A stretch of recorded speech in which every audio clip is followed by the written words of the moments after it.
So yes, this title has a lot in it, right? So Converging Anticipatory Geographies in Oceania, the Belton Road. This one. Okay, and so there's a lot in this title, and we're going to spend the next 20 minutes sort of unlocking what is in it. About 3 years ago, I came across an article in the Fiji Sun, and the article was a sort of normal sort of piece about a Chinese-led investment on the coral coast of Viti level in Fiji, and it was about a hotel development. It was worth, well, the investment was worth about $250 million, and on the left you can see here a picture of the groundbreaking ceremony, including Fijian officials and Chinese and some of the representatives from the Chinese investment group. On the right, you can see an artist rendition of the final product of the hotel. So I read this article, but what caught my eye about this article is that it said despite a long history of failed Chinese investments in Fiji, there was a lot of optimism for this one. The reason for the optimism is that it was the first under the Belton Road framework within Fiji. 2 years later, I had an opportunity. I hitchhiked out to this place where the groundbreaking ceremony happened, and this is what I found. Okay, so on the left is where the groundbreaking ceremony happened. On the right was the only building that was on the property. And it was already there, and it was the project office, right, for this hotel development. My point here, though, is to say that, okay, the Belton Road is promoted as an infrastructure policy, a materials outcome policy, but I would say, or what I want to argue is that in some places, including Fiji, the early impacts of Belton Road are discursive.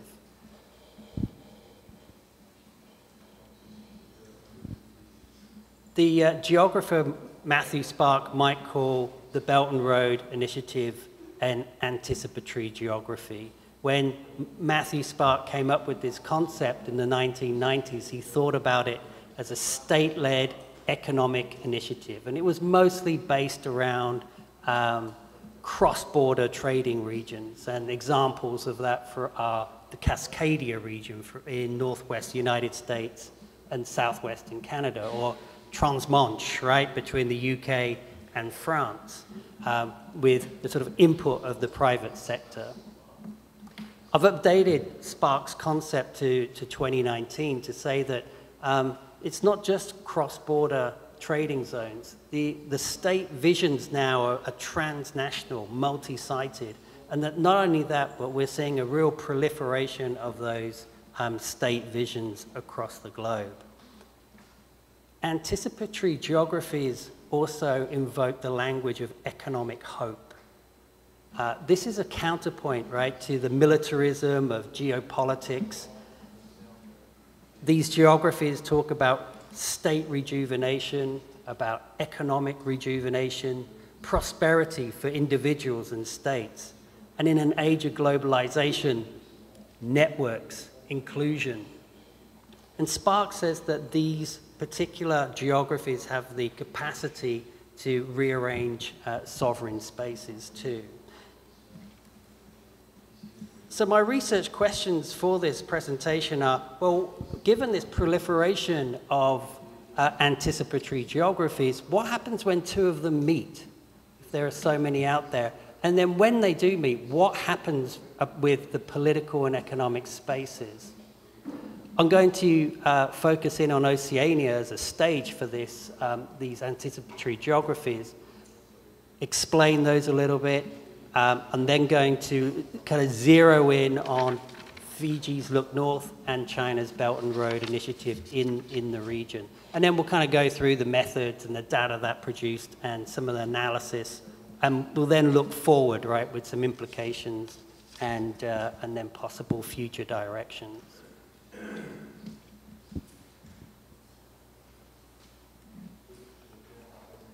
this conference has told us one thing, which is that big powers are back in the region. Yeah, we've heard about the United States' interest, China's interest, and I would say that that has led to a build-up of anticipatory geographies in the Oceania region. China has been a huge enabling factor in this case, and we've seen a number of policies that are out there that are being a response to this.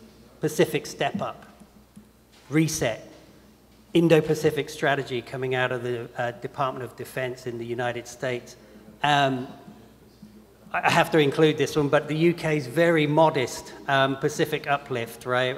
It's sort of dragged down by Brexit at the moment, but it's interested still in the Pacific.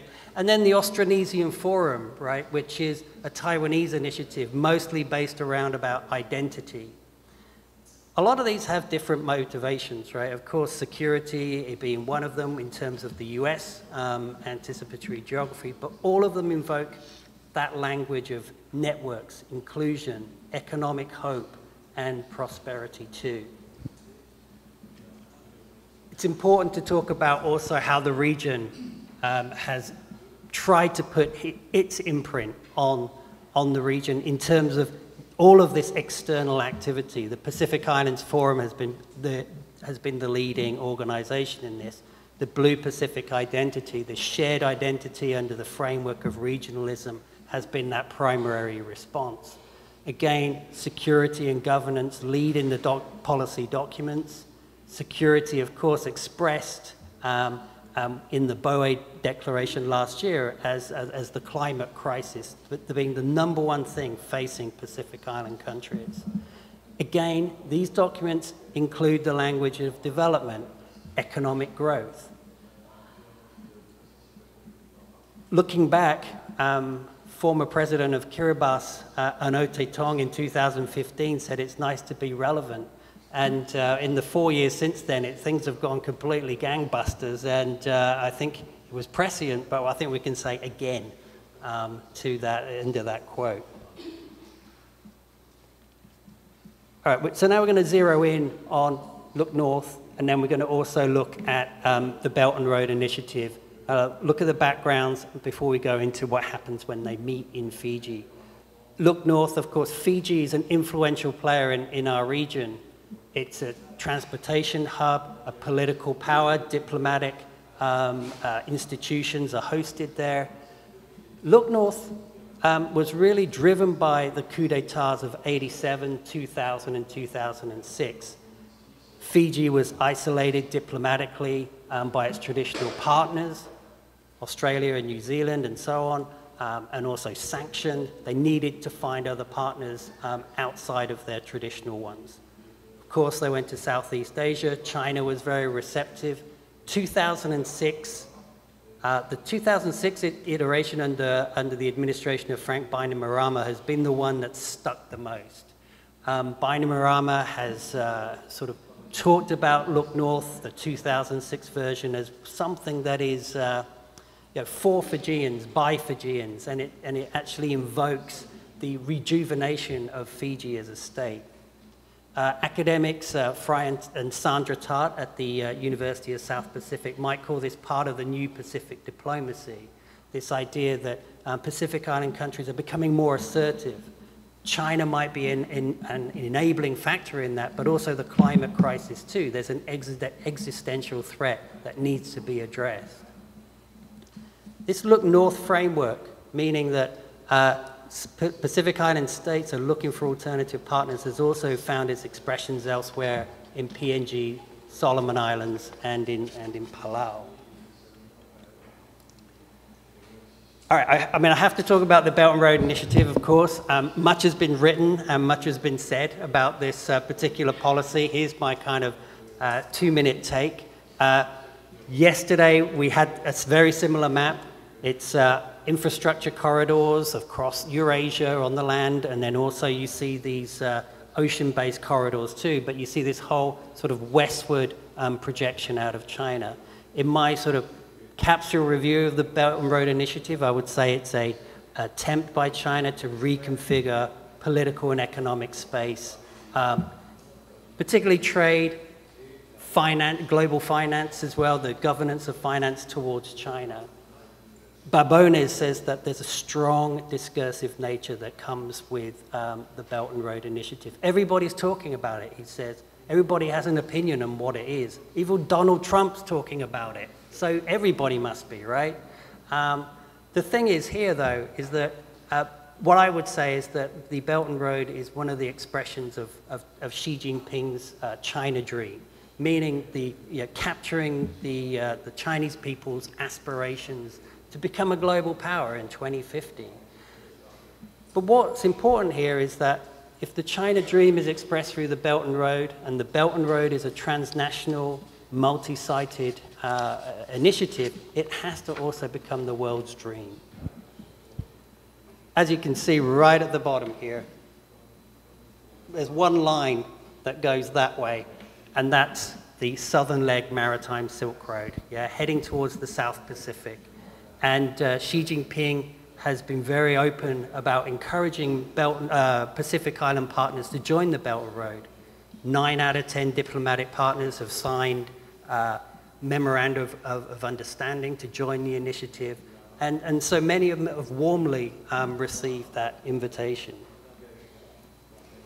The Belton Road, that 2015 watershed is very important. Since then, we've seen China become the largest source of foreign investment in Fiji.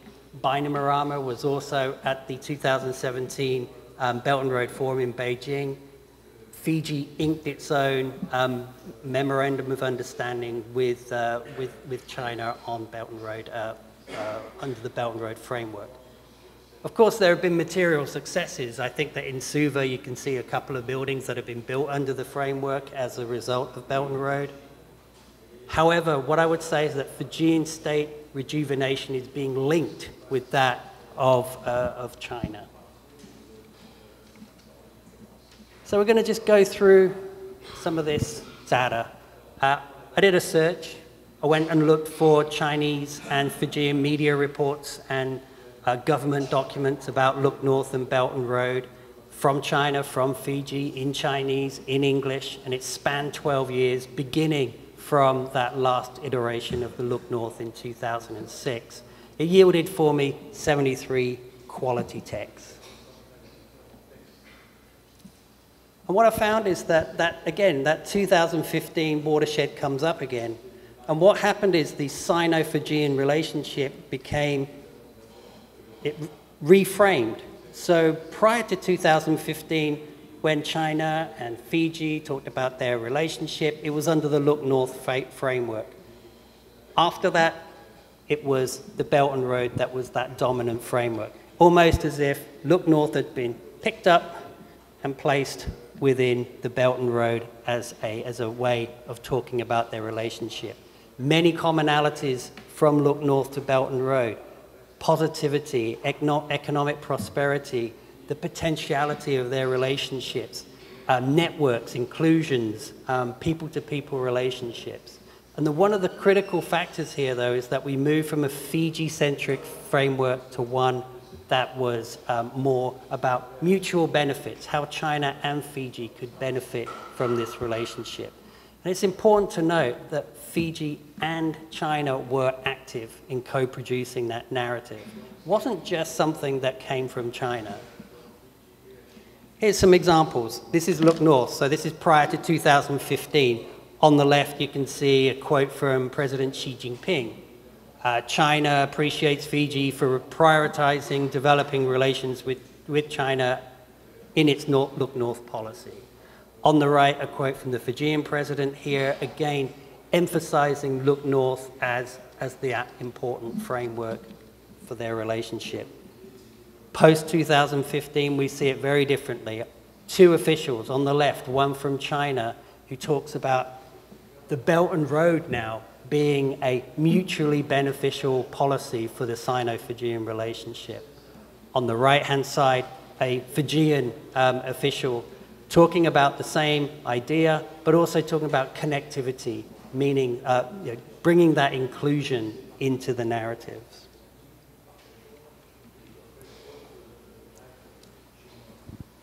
So looking at that data and trying to analyze it, I would say that what we have here is an intervention of practical geopolitics into popular geopolitics. So what do I mean by that? I mean that government and statespeople had a narrative.